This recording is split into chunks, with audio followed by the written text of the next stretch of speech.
They snickered as he pulled out a crumpled stack of coupons. His hands shook, not from weakness, but from memories. The fluorescent lights buzzed overhead, casting a harsh glow on the small-town grocery store. Tom Reyes moved slowly down the aisle, every step measured, every item chosen with care. Cans of soup, rice, a loaf of bread. Simple things. The things he could stretch for a week. His old boots scuffed against the floor, not because they were worn out, because he refused to buy new ones. Money wasn't just tight, it was a battle. At the end of the aisle, two young employees leaned against a shelf, scrolling on their phones. One glanced up and whispered, "Here comes Captain Coupons." The other smirked. Tom heard them. He always heard them. But he didn't react, didn't flinch. He just moved to the next item. A bag of coffee. Not for himself. For his neighbor, Mrs. Grant, 83, widowed. The VA had messed up her paperwork again. Tom made sure she never went without. As he approached the checkout, his knees ached. Old injuries. The kind painkillers never quite erased. The kind civilians never noticed. The cashier, a girl no older than his youngest grandson, watched him pile his modest haul on the belt. She didn't greet him, just sighed. Tom reached into his jacket pocket and pulled out the coupons. They were folded, creased, some barely legible. He spread them carefully on the counter. His hands shook, a tremor not from age, from things no one in this store could imagine. Behind him, a man muttered, "Come on, Grandpa. Some of us have places to be." A few snickers followed. Tom kept his head down. "Just a moment," he said softly. The cashier scanned the first coupon, paused, scanned again, her brow furrowed. These are expired." Tom leaned forward. "They're manufacturer's coupons. No expiration." She shrugged, picked up the phone. "Manager to register 3. Tom's pulse quickened, not from fear, from the familiar sense that things were about to turn. The murmurs behind him grew louder. Then came the voice, arrogant, young. "What's the holdup?" The manager had arrived, clipboard in hand, smirk already forming. Tom lifted his eyes, calm, ready. "Just trying to pay for my groceries," he said. But he already knew they weren't going to make it easy. The manager gestured toward security. "We've got a situation." The manager crossed his arms. "Sir, some of these coupons are invalid, and honestly, you're holding up the line." Tom nodded slowly. "They're valid. Manufacturer's issue. No expiration." The manager glanced over his shoulder. The line had grown. Impatient faces, crossed arms, shifting feet. "Look," the manager said, lowering his voice but not his condescension. "This isn't a soup kitchen. If you can't pay properly, we'll need to move things along." A few chuckles rippled through the line. Tom stood his ground, quiet, unmoving. "I can pay," he said. "Every cent." The cashier sighed loudly. People like this just slow everyone down. A young mother pulled her child closer, whispering under her breath, "Crazy old vets, always causing trouble." Tom heard it. He always heard it. The manager tapped his clipboard. "I'll have to ask you to either pay full price or leave. Store policy." Tom opened his wallet. A few neatly folded bills, carefully counted, hard-earned, but not enough to cover full price without the coupons. The manager waved toward the front. "Security." A young guard approached, nervous, unsure. Tom kept his voice calm. "I'm just buying food, that's all." The guard hesitated. He was barely older than Tom's grandson. "Sir," the guard said awkwardly, "maybe we can step aside and sort this out." Tom shook his head. "I'm not leaving my groceries." From the line, someone muttered, "Just toss him out already." Another phone came up. Someone started recording. The manager straightened, sensing victory. "You're causing delays for paying customers." The guard reached for Tom's cart. Then, the front door chimed. Heavy boots stepped in, firm, purposeful. All eyes turned toward the entrance. The manager didn't bother looking. "Perfect timing," he said. "We've got a situation." The young guard's hand tightened on the cart handle. Tom stood still, eyes forward, calm as ever. The weight of the room shifted, not with fear, with something older, something heavier. From the entrance, boots echoed against the tile floor, steady, controlled. A deep voice broke the tension. What situation, exactly? The tone wasn't loud, but it cut through the air like a blade. The manager didn't look up. Some expired coupons and a customer refusing to cooperate. "We're handling it." Tom's gaze lifted. His breath caught. General Michael Hargrove. Civilian clothes, yes, but posture sharp as ever. Shoulders back, eyes scanning, always assessing. The general stepped closer. "Refusing to cooperate?" His words slow, weighted. "That man is Sergeant Major Thomas Reyes." The laughter stopped. Conversations froze. Even the cashier stiffened. The manager frowned. "I'm sorry." "Who?" "Silver Star. Bronze Star with Valor. 3 Purple Hearts." The general's eyes locked on the manager. "A man who's earned more than your paycheck will ever reflect." The cashier's mouth parted slightly. The young guard let go of the cart, taking a step back. A teenager in the line lowered his phone, suddenly unsure if he should keep recording. The manager straightened. "Sir, I don't see what—" "He once saved my life," the general said. Silence. Tom's eyes lowered, embarrassed. He hadn't wanted this.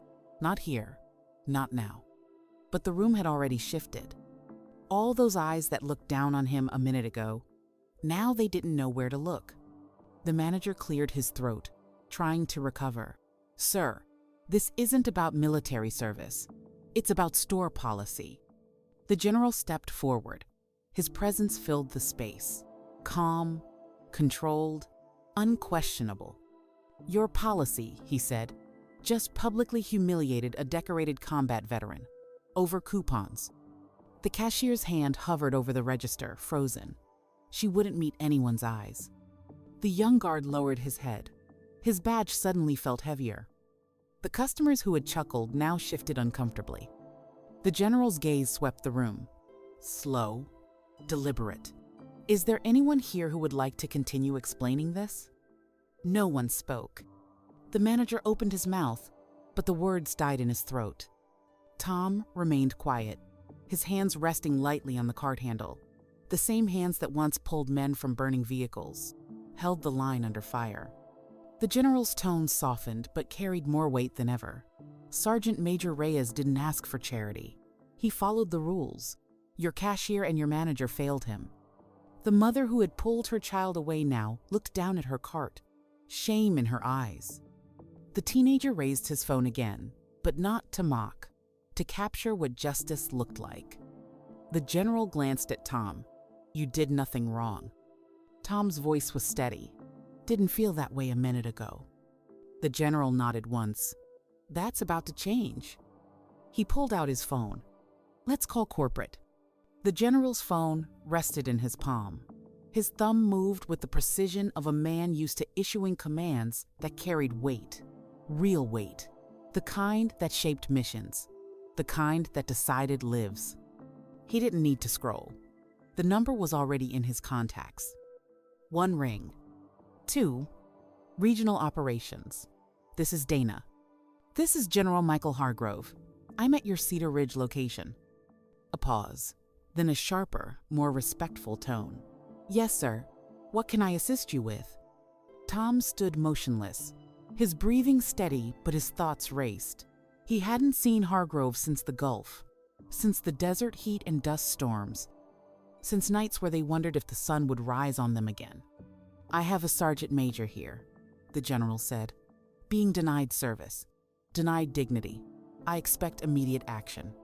Dana's voice came quicker now. "I'll have the district manager contact you directly, sir." "No," the general replied. "You'll come yourself. I'll wait." The manager swallowed hard. "Sir, I really don't think that's necessary. We can work this out." The general didn't even glance at him. "You've done enough." The cashier bit her lip. She stared down at the coupons still spread across the counter. Faded, crumpled. Symbols of someone trying to stretch what little he had. Symbols they'd laughed at. From the line, a man in a business suit cleared his throat. Maybe we can speed this up? Some of us are late for work." The general finally turned toward him. "You're late because you chose to be. This man is late because he carried the weight of your freedom." The man shut his mouth, looked away. The front door chimed again, this time, not with the casual step of a shopper, but with the sharp click of heels. Dana, district manager, early 40s, polished, but her eyes told a different story. They scanned the scene, sharp and assessing. She wore a bracelet with a tiny marine emblem. Her father had served. She knew exactly what she'd walked into. "General?" She nodded. "Sergeant Major." She didn't waste time. Who's responsible for this? The manager tried to shrink back, but the general didn't give him the chance. That man, and the cashier who assisted. Dana's gaze hardened. "This ends now." Dana walked past the line of silent customers, past the young guard who now stood rigid, face flushed with embarrassment, past the cashier who stared at her shoes. She stopped directly in front of the manager. "Is this accurate?" The manager's mouth opened, then closed. Sweat formed at his temples. I followed policy. The coupons were expired. He was causing a scene." Dana's eyes narrowed. "Were the coupons expired? Or did you assume they were?" He hesitated. "They looked old. So you didn't check." The general's voice came low and firm. "You judged. You mocked. And you escalated." Dana nodded. "Thank you, General. I've heard enough." She turned to the cashier. "Did you participate in the mockery?" The young woman's face crumpled. They were laughing. I didn't stop them." Dana didn't need to say more. She tapped her tablet and pulled up the store's internal policy. First violation: disrespect toward customers, especially veterans. Grounds for immediate suspension pending investigation. The manager's face turned pale. "Wait, suspension?" Dana's tone sharpened. "Effective immediately." Murmurs rippled through the line. Some of the same customers who'd laughed now looked relieved. Justice felt overdue. The young guard stepped forward, voice shaking. "Ma'am, I didn't know what to do. I didn't mean any harm." Dana studied him. "Did you put your hands on the sergeant major?" He shook his head quickly. "No, ma'am. I stopped when I understood." Her voice softened just slightly.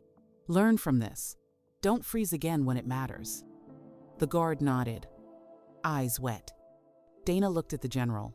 "Sir, with your permission, I'd like to not only cover Sergeant Major Reyes's groceries today, but extend him a permanent store discount.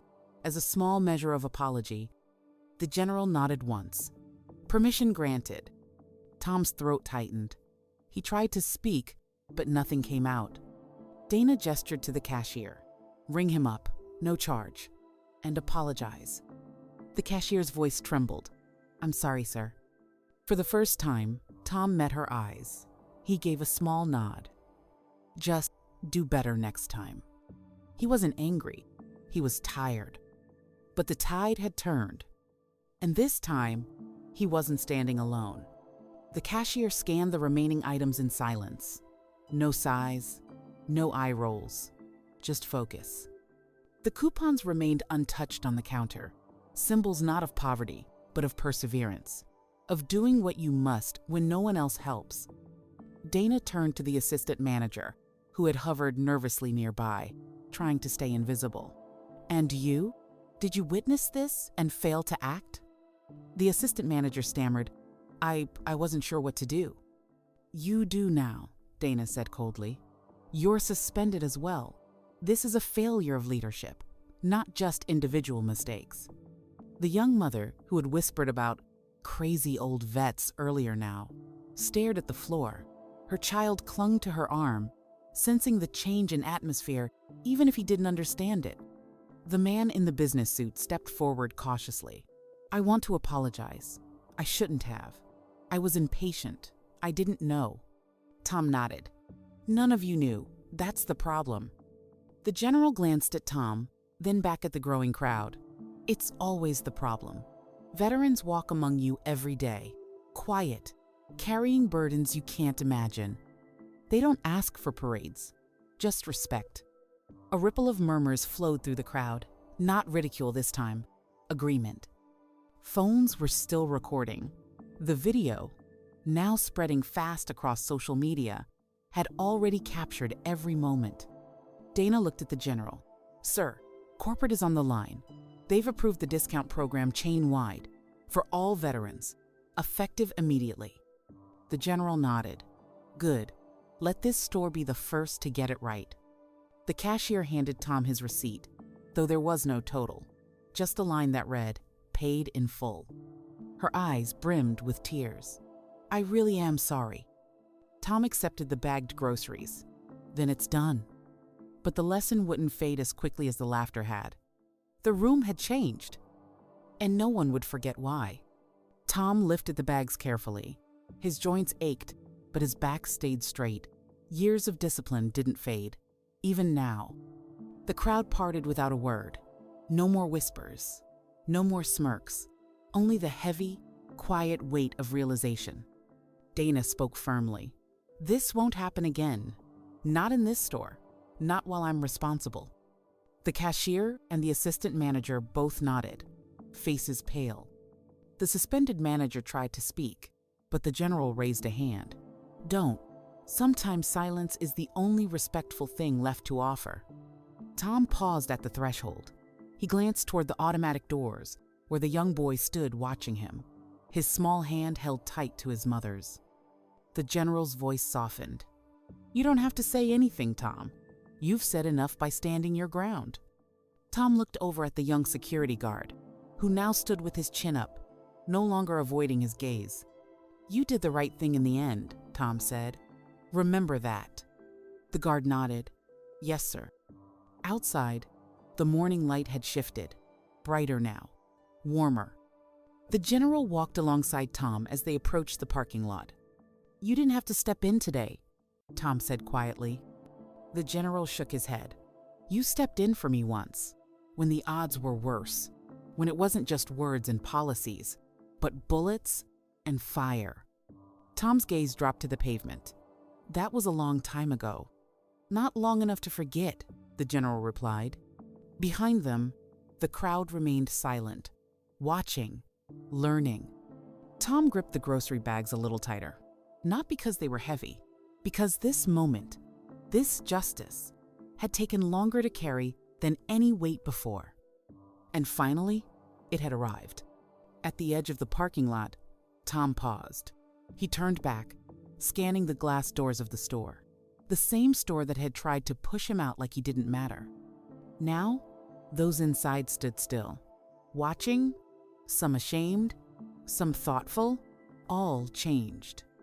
It wasn't victory he felt, not pride, something quieter, a sense of finally being seen.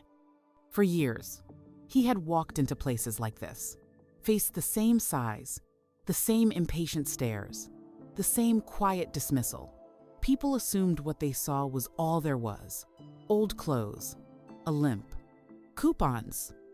They never saw the firefights, the rescue missions, the brothers he held as they bled, the medals tucked away in drawers because he didn't need to display them to prove worth. But today, for the first time in a long time, they saw more. Tom took a slow breath, the kind they taught him long ago. Slow is smooth, smooth is fast. Beside him, the general stood steady, a quiet shield, just as Tom had once been for him. The young boy near the doors raised his hand in a small, uncertain salute. His mother whispered, "Go ahead." Tom straightened his back, his hand lifted with perfect precision. The old muscle memory never faded. He returned the salute, sharp and proud. The boy's face lit up, a simple gesture, a powerful connection. The crowd inside the store stayed silent, humbled. This wasn't just about coupons. It was about every unseen battle veterans fought long after the war ended. And today, Tom had won one of those battles. Not with anger, not with force, but with dignity that could not be taken. Not anymore. Tom turned the key, but before he pulled out, the general placed a hand on the open window frame. His eyes, steady, clear, the same as they'd been in the worst days overseas, held Tom's gaze. "You know," the general said, "this wasn't just about you." Tom nodded. "It never is." From the corner of his eye, he saw more customers leaving the store. Quiet, thoughtful, no more phones raised, no more sneers. The laughter had died hours ago. The young security guard stepped outside, not to stop him, not to order him back in, but to stand at attention. His posture stiff, one hand lifted in a salute. Tom returned it without a word. The mother and child came out next. The boy clutched a small American flag someone inside must have given him. He waved it, eyes shining. Tom's throat tightened. Dana stood in the doorway now, watching, the assistant manager beside her, both still, both understanding what this moment had become. The general stepped back. "Drive safe, Sergeant Major." Tom placed his hand on the steering wheel. "I always do." As the truck rolled out of the lot, the sun hit the windshield just right, not blinding, guiding. In the rearview mirror, he caught the last image he'd take with him today. The boy holding the flag high, the crowd no longer judging, and the store that once dismissed him now standing in respectful silence. They had laughed at his coupons, but they would never forget his service.